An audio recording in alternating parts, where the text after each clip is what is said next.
हर एक जाति, बिरादरी और धर्म से ऊपर उठकर MIM के सिंबल पे असदुद्दीन ओवैसी साहब के लीडरशिप पर ईमान रखते हुए, यकीन रखते हुए अपनी क़ियादत को मजबूत करने का अज़्म लेकर और हौसले के साथ एक ग्राउंड में जमा हो। मैं देख रहा हूं कि नौजवानों में जो उत्साह है, नौजवानों में जो खुशी है, वो इस बात की गवाही दे रहा है कि बिहार एक नई सियासी समीकरण की तैयारी में है। अब बिहार में ऐसा नहीं चलेगा कि नीतीश कुमार या लालू प्रसाद किसी भी ऐरे गैरे के गले में टिकट डाल दे और वो सांसद या विधायक बन जाए। अब समीकरण भी हम बनाएंगे, उम्मीदवार भी हम लाएंगे, सिंबल भी हम देंगे, इसलिए कि वोट हमारा है।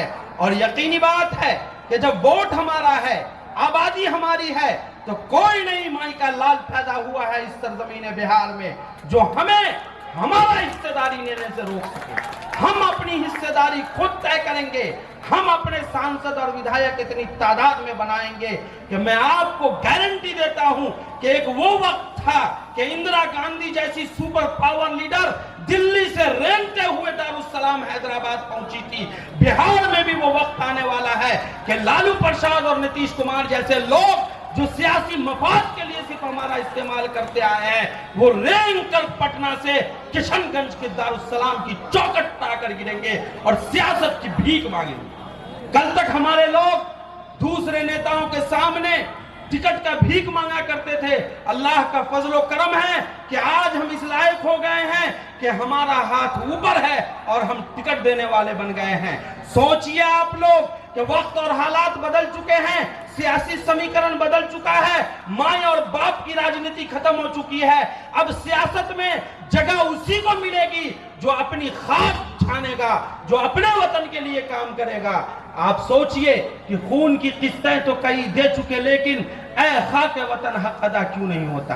आज बाहरी लोग आकर हमें सेकुलरिज्म का पाठ पढ़ा रहे हैं। आज बाहरी लोग आकर हमें ये झांसा दे रहे हैं कि हम विकास करेंगे।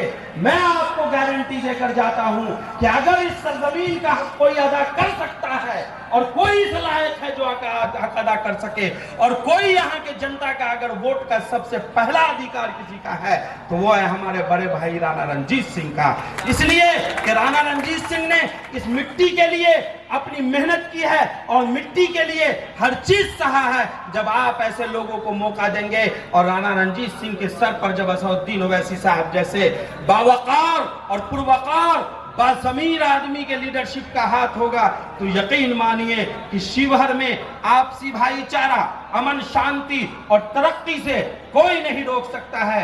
आप छोड़ दीजिए दूसरों का चक्कर, अपनी क़ियादत, अपनी लीडरशिप और अपने नौजवानों के हाथों को मजबूत कीजिए और शिवहर लोकसभा से राणा रणजीत सिंह को भारी मतों से जिताकर दिल्ली भेजिए, इस यकीन के साथ कि राणा दिल्ली जाएगा और शिवहर का हक छीन के लाएगा। अस्सलाम।